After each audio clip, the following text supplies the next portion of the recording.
Definitely, Julie is the Holy Spirit because she just brings the Spirit. With just her laughter alone is joy, fills the room. She is my kindred spirit. We always joke that God didn't break the mold when He made us because somehow, we just have very similar wirings. And our husbands are very similar, actually. But so tonight we have a very special opportunity to hear what Julie has to say. She devotes her life to serving others, helping other people in needs with their needs. She has an incredible story of just generosity and love for other people, and I'm excited for her to talk to us tonight about joy and service. So.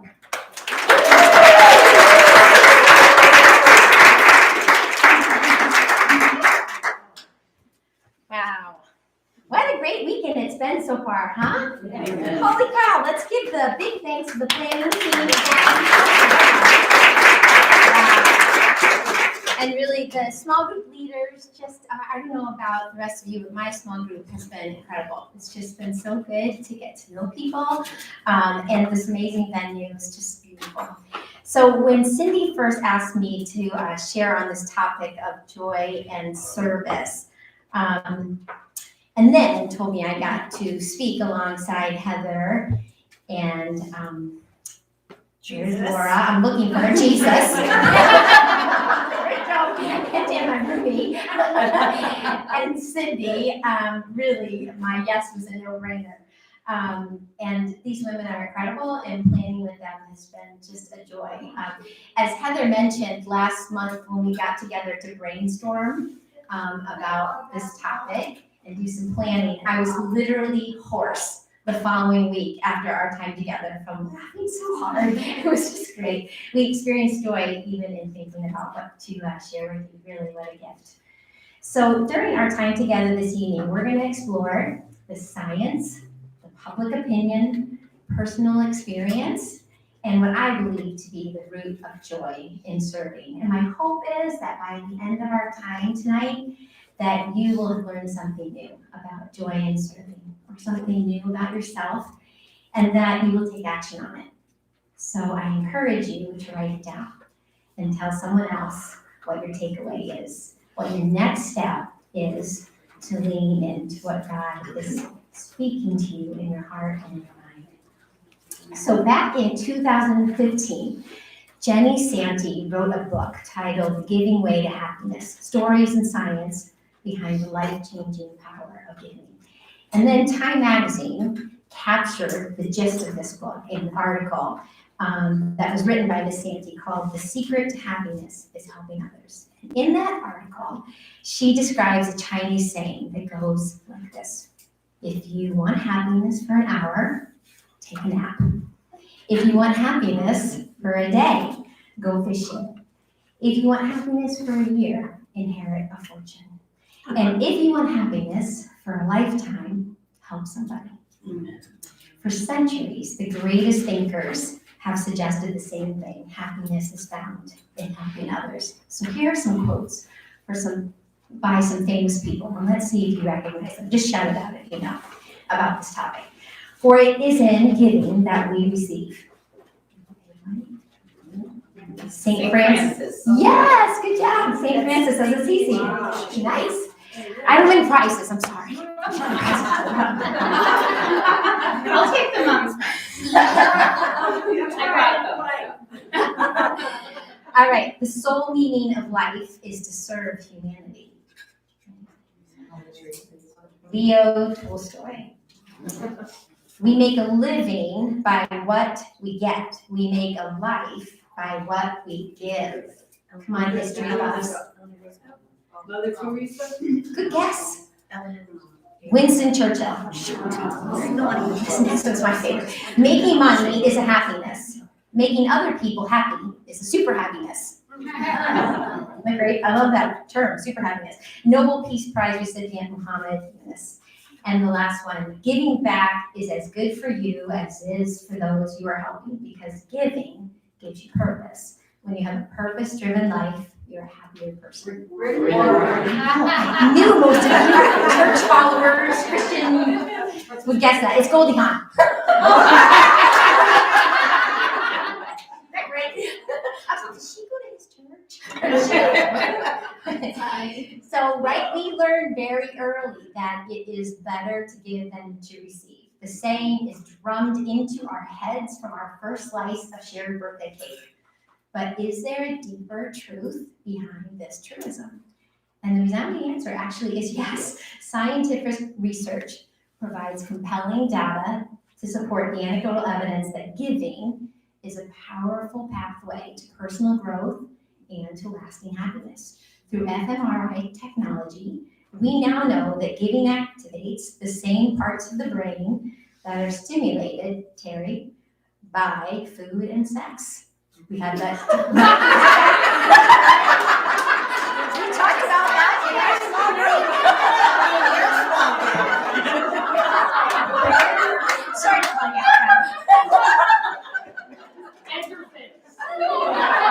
Or endorphins.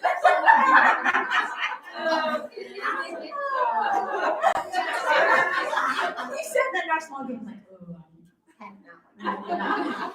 really, experiments show evidence that altruism is actually hardwired in the brain, and it's pleasurable. So Ms. Nancy goes on to say in this Time Magazine article that it's important to remember that giving, right, it doesn't always feel great, and we know that. The opposite could be very well true. Giving can make us feel depleted and taken advantage of. And so she ends with some tips to help us give, not until it hurts, but until it feels great. So number one, find your passion. Our passion should be the foundation for our giving. It's not how much we give, but how much love we put into giving. It's only natural that we will care about this and not so much that, and that's okay. It actually should simply be a matter of choosing the right thing. Not just about choosing the right thing, but really what's right for us. So second, give your time. The gift of time is often way more valuable to the receiver and much more satisfying for the giver than the gift of money. We don't always have the same amount of money, but we all get the same amount of minutes in the day.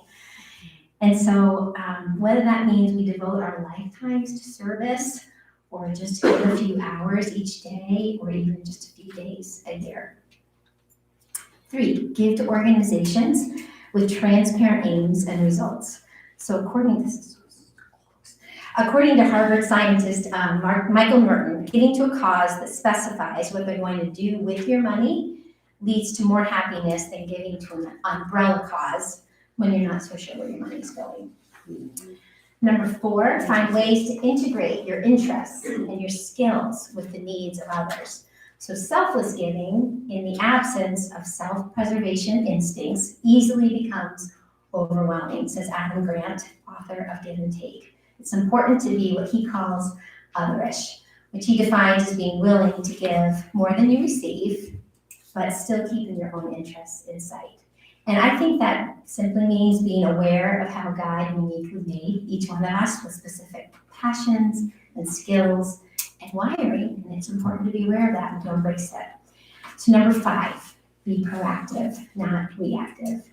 We've all felt the dread that comes from being cajoled into giving, such as when friends ask us to donate for their fundraisers, of which I'm very sorry I've done so many minutes wrong.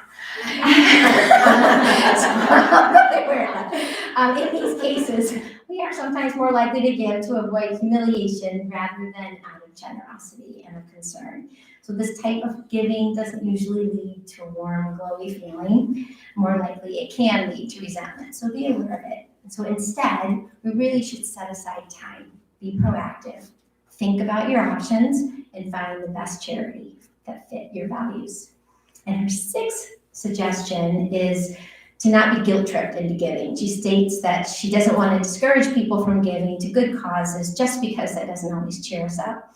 If we gave only to get something back each time we gave, what a dreadful, opportunistic world this would be. Yet, if we are feeling guilt-tripped into giving, we will not be very committed over time to the cause. It's important to be aware of that. So the key is to find the approach that really fits us. And when we do, then the more we give and the more we stand to gain purpose and meaning and happiness, all the things we look for in life that are sometimes hard to find. So I find a lot of truth in what she shares in this article, all good points to consider. The statement, though, that stands out to me the most is this one. Experiments show evidence that altruism is hardwired in the brain. So let's remember that.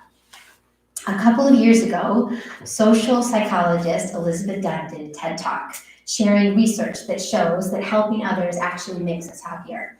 But in her groundbreaking work on generosity and joy, Dr. Dunn found that there is a catch. It matters how we help. In her talk, she explores learning how we can make greater impact and boost our own happiness along the way if we make just one key shift in how we help others. She says, let's stop thinking about giving as just this moral obligation and start thinking of it as a source of pleasure. She talks about how important meaningful connections between individuals through service provides an opportunity to deal with challenges that really can feel overwhelming. She closes her TED Talk by saying that all of us are capable of finding joy in giving, but we shouldn't expect this to happen automatically. Spending money helping others doesn't necessarily promote happiness. Instead, it matters how we do it, giving in ways that allow us to experience our shared humanity. Connection is the secret sauce. We're used to thinking about serving or giving as something that we should do, and it really is. But in thinking about it in this way, we're missing out on one of the best parts of being human, that we were created to find joy in giving and helping others. It's how God wired our brains. So think for a moment about a meaningful time of giving or serving in your life.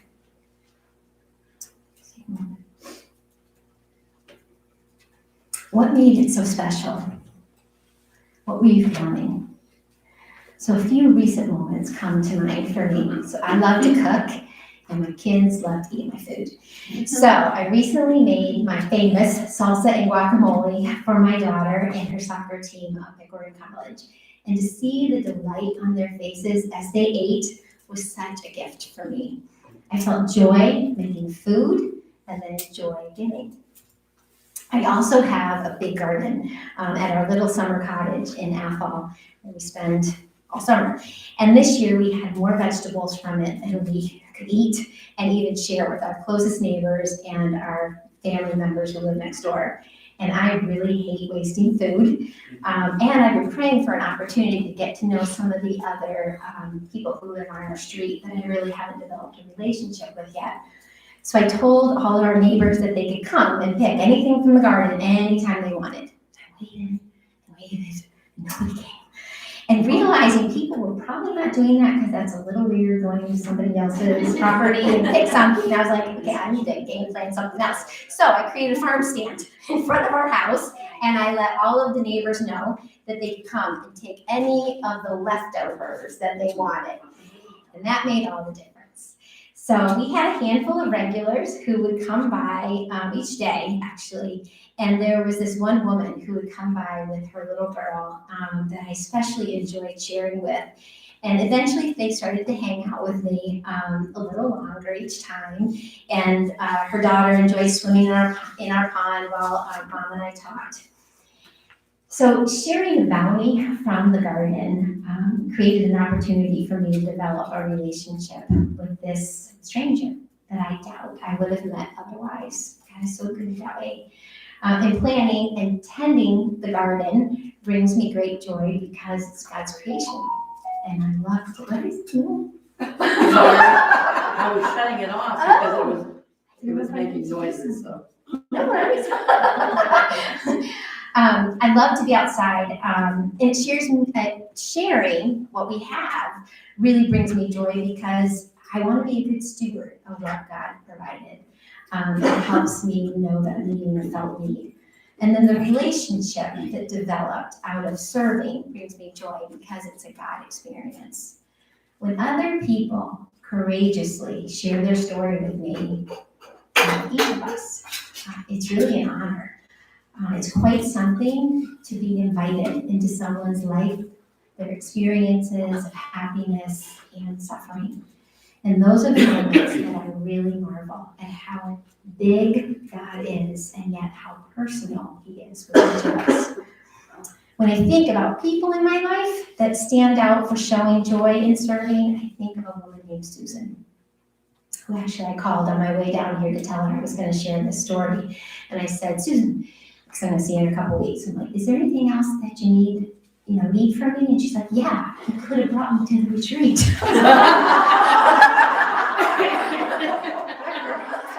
This is really fun.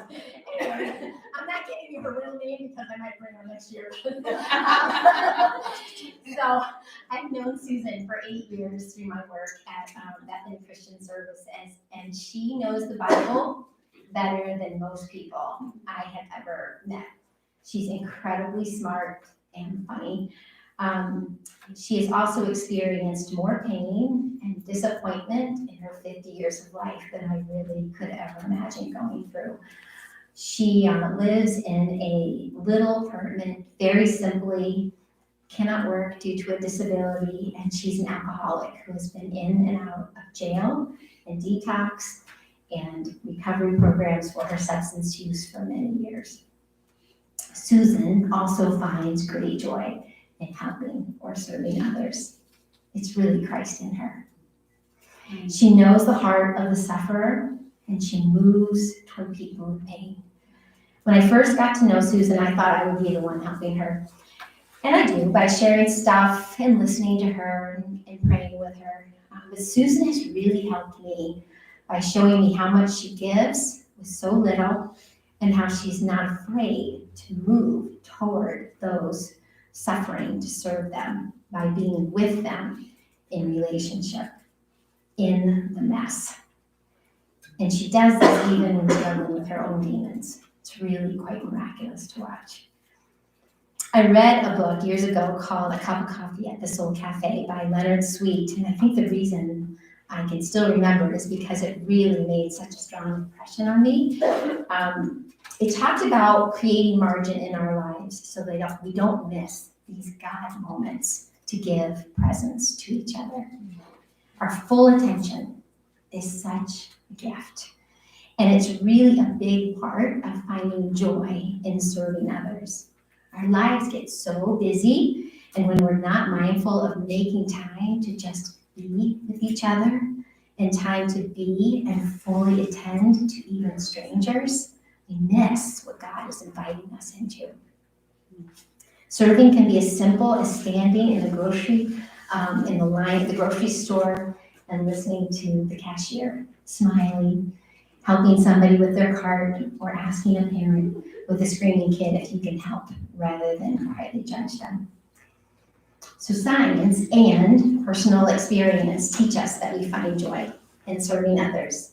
And so does the life of Jesus, as we read about him in the Bible. So I read 2 books this year about the life of Jesus that I highly recommend. The first one was Who Is This Man? By John Ortberg, who is one of my favorite authors. Mike quotes him often. It's called Who Is This Man? By John Ortberg, yeah.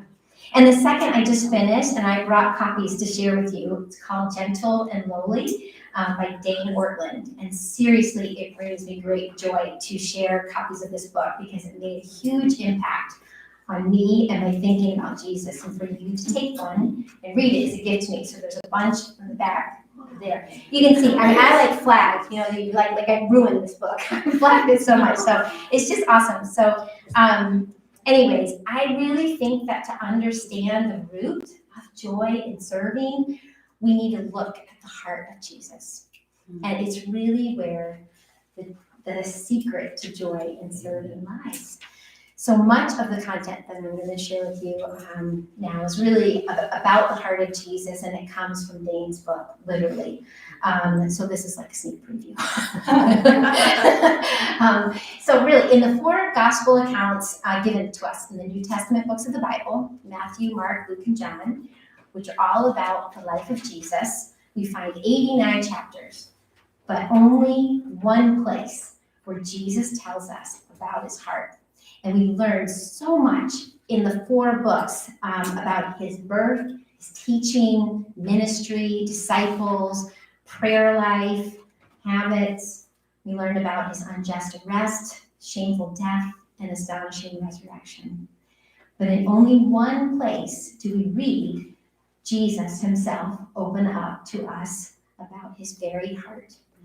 And it's from the passage that Heather quoted on Friday night, which I had no idea you were going to share that. So it's Matthew 11, verses 28 to 30, where he says, "Come to me, all you who labor and are heavy laden, and I will give you rest. Take my yoke upon you and learn from me, for I am gentle and lowly in heart, and you will find rest for your souls. For my yoke is easy and my burden is light." In the one place in the Bible where the Son of God pulls back the veil and lets us peer way down into the core of who he is, we are not told that he is austere and demanding in heart. We are not told that he is exalted and dignified in heart. We're not even told that he is joyous and generous in heart. Jesus sets us straight, stating he is gentle and lowly in heart. So the heart, in biblical terms, is not part of who we are. It's not just a part. It's really the center of who we are. Our heart is what defines and directs us. The heart drives all that we do.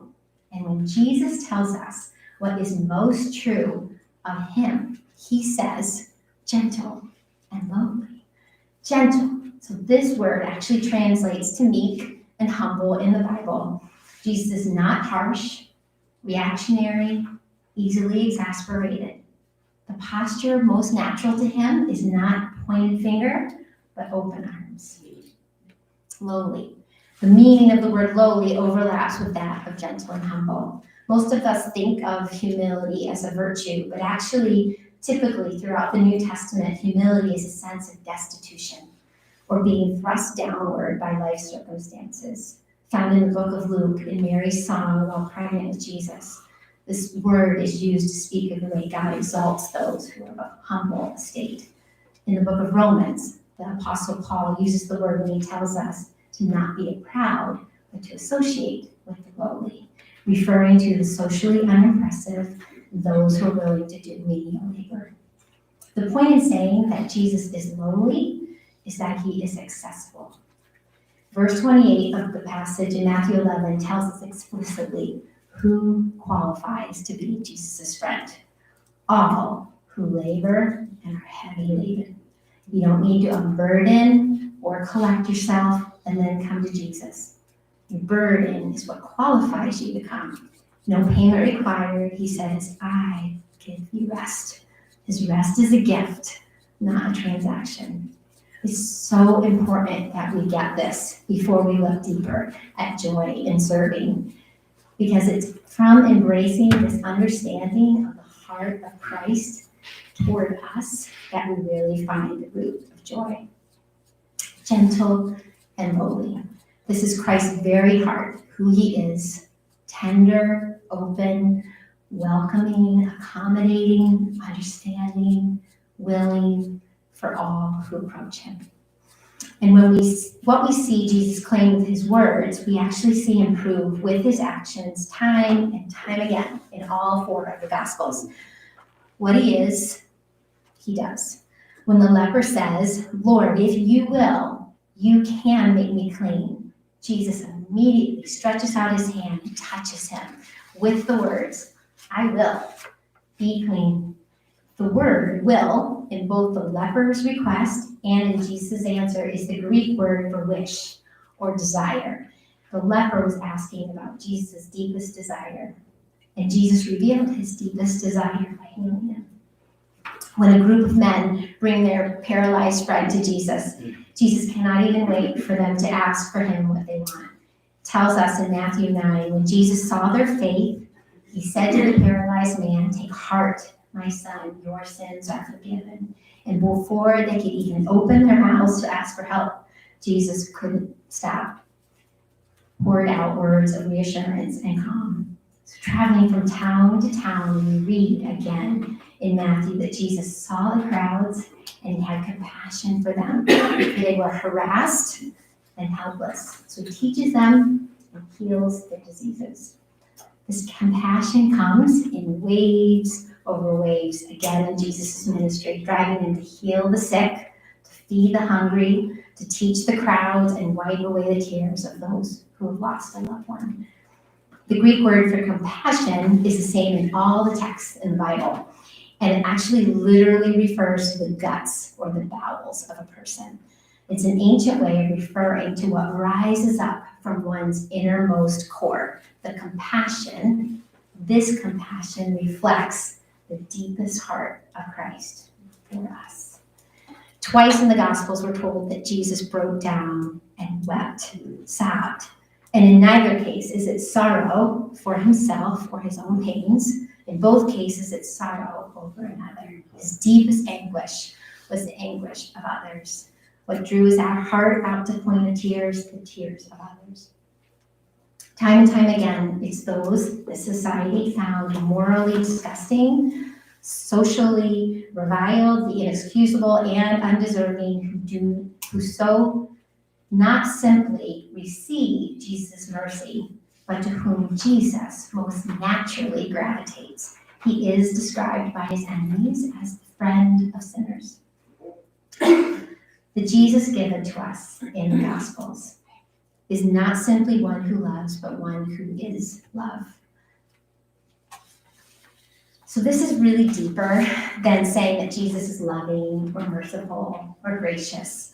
The cumulative, thank you. I can never say that word right. I can write it. Testimony of all four Gospels is that when Jesus sees the fallenness really of the world around him, his deepest impulse, his most natural instinct is to move toward that sin and suffering, not away from it. And I think that this is the way God created us and wired us in our brains, but sin and selfishness gets in the way because we're made in his image. One way to see this is this against the backdrop of Old Testament categories of clean and unclean. So in biblical terms, these categories refer not to personal hygiene like we might think, but really to moral purity. And in the Jewish system found in the Old Testament, when an unclean person would come in contact with a clean person, that clean person becomes unclean.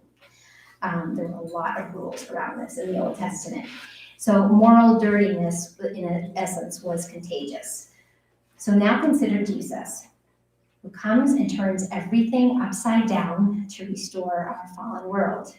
In Old Testament Levitical categories, he is the cleanest person to ever walk the face of the earth. He was the clean one, right? Yet in the Bible, when we find Jesus coming across prostitutes and lepers, his first impulse was to move toward them. He spent time with them and he touched them. We can all testify to the felt meaning of touch, especially this last year. And for many of us, a big hug does something that warm words of greeting alone really can't do. And with Jesus, 100% clean, pure, touched an unclean sinner, he did not become unclean. The sinner became clean. Jesus' earthly ministry was really one of giving back to undeserving sinners their humanity, how God made them, what he intended. His miracles were restoration of the natural order of the world, the way that God created it. Jesus walked the earth, rehumanizing the dehumanized and cleansing the unclean. And the good news is that even though he is not here living on earth physically anymore, it tells us in the book of Hebrews that Jesus is the same yesterday, today, and forever.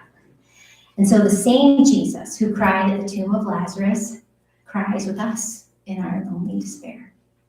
The same Jesus who reached out and touched lepers puts his arm around us today when we feel misunderstood or sidelined. And the Jesus who reached out and cleansed messy sinners reaches into our souls and answers our half-hearted pleas for mercy with the mighty, invincible cleansing of who cannot bear to do otherwise. Out of the heart of Jesus also comes joy. So it's in the book of Hebrews that we find these words. Therefore, since we are surrounded by such a great cloud of witnesses, let us throw off everything that hinders and the sin that so easily entangles, and let us run with perseverance the race marked out for us, fixing our eyes on Jesus, the pioneer and perfecter of faith. For the joy set before him, he endured the cross, scorning its shame, and sat down at the right hand of the throne of God. For the joy. I don't know about you, but I was like, what joy. What was waiting for Jesus on the other side, what was waiting for him on the other side of the cross was the joy of seeing us, his people, forgiven and healed. And so in the book that Dane Ortlund wrote, he tells us the story to help us grasp this concept of joy. He says, a compassionate doctor has traveled deep into the jungle to provide medical care to a tribe afflicted with a contagious disease. He has had his medical equipment flown in, he has correctly diagnosed the problem, and antibiotics are prepared and available. He's independently wealthy and doesn't have need of any kind of financial compensation. But as he seeks to provide care, the afflicted refuse. They want to take care of themselves. They want to heal on their own terms. Finally, a few brave young men step forward to receive the care being freely provided. What does the doctor feel? Joy. His joy increases to the degree that the sick come to him for help and healing. It's the whole reason he came. So with us, and so with Christ. He does not get flustered and frustrated when we come to him for forgiveness, for need, for emptiness. That's the whole point. It's what he came to heal. He went down into the horror of death and plunged out to the other side in order to provide a limitless supply of mercy and grace to his people. He wants us to draw on his grace and mercy because it's who he is. So he draws near to us so his joy and ours could rise and fall together. His joy in giving mercy and our joy in receiving it. This is the secret to joy as the Bible defines it. We receive joy by understanding the heart of Jesus and by resting in his mercy. And from that place, we then can find deep joy in giving mercy to others and serving others, just like Jesus serves us. So here's the promise of Jesus and the message really of the entire Bible. In Jesus, we are given a friend who will always enjoy rather than refuse our presence. This is a companion whose embrace of us does not strengthen or weaken, depending on how clean or unclean, how attractive or revolting, how faithful or fickle we presently are. Well, most of us admit that even with our best friends, we don't fully feel comfortable divulging everything about our lives. We like each other, we love each other, we sing each other's praises, go on vacation with each other, but we don't often really, at the deepest heart level, entrust ourselves to them. Even in many of our marriages, we are friends, but we haven't gotten naked in soul the way we may have in body. What if we could be fully transparent and vulnerable? So consider the depiction of the risen Christ in the last book of the Bible, Revelation. There he says to a group of Christians who are described as wretched, pitiable, poor, blind, and naked. Behold, I stand at the door and knock. If anyone hears my voice and opens the door, I will come in to him and eat with him, and he with me. Jesus wants to come into you and me, wretched, pitiable, poor, blind, naked, us, and enjoy meals together. Spend time with us, and this gives him great joy. The heart of Christ not only heals our feelings of rejection with his embrace, and not only corrects our perception of his harshness with a view of gentleness, and not only changes our assumption of his aloofness into an awareness of his sympathy with us, but the heart of Christ heals our aloneness with his sheer companionship. He really desires to be our steady, constant friend. Joy is rooted in this companionship, personal connection. It's really hard for us to get how expansive God's heart is for us. His power runs so deep. He's able to heal and redeem the very worst parts of our past and into the most radiant parts of our future. God cannot cease to love us because he is love. And in him, we truly find hope. So who do you perceive God to be in your sin and your suffering? Who do you think God is? Not just on paper, but in the kind of person you believe is hearing you when you pray. How does he feel about you? His saving of us is not cool and calculating. It's a matter of actual yearning. Not yearning for the Facebook you, the you that you project to everyone around you, not the you that you wish you were. The yearning for the real you, the you underneath everything that you present to others. So really, when we get to be real and honest and with Jesus, and we see his incredible love and mercy for us, his yearning for us, when we lean into friendship with him, the Holy Spirit really does fill us with joy, truly felt joy. And it gives the Lord such joy when we receive him and find healing and comfort, when we find our identity, as Laura talked about this morning, in him who calls us his beloved. I think that the gospel is why people find joy in serving others. I think it was God's idea. It's how he made us. It's really a miraculous thing that's demonstrated by Jesus himself. We were created for joy, created to find joy in helping others. I was watching Simon Sinek, British American author and inspirational speaker the other day. It's one of my favorites. And what he said about finding joy in serving others. He said, there's something magical about being able to give people something that impacts their lives. It's more, I wish I could talk like him, that would be awesome. It's more powerful than throwing a few coins in the cup of someone homeless. It's when you go and you build a house for somebody who doesn't have a home. You know, it's that kind of thing. It's being in service to someone and being able to give your time and give your energy to people and to see them. I mean, live. You see them come alive. It doesn't matter how many times it happens. Every time, it's what fuels me. We experience great joy when we bring the reality of Jesus' grace and his love to others, and especially the most vulnerable. And the truth is, it's part of God's design, and I think all people experience it as part of God's design. So when we understand, really, the heart of Christ, it's even more powerful, and it's the why behind the magic. So let's pray. God, you are so good. It's hard for our brains and our hearts to really just fathom the vastness of your love and your mercy for us.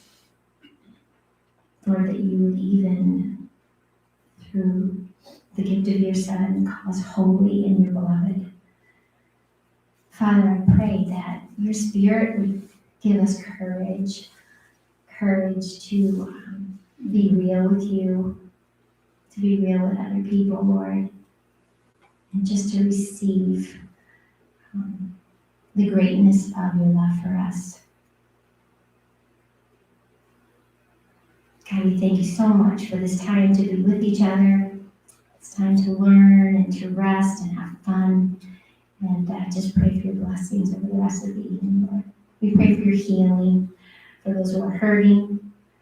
God, we pray that we would be able to receive your joy and give your joy even when life circumstances don't seem like we should.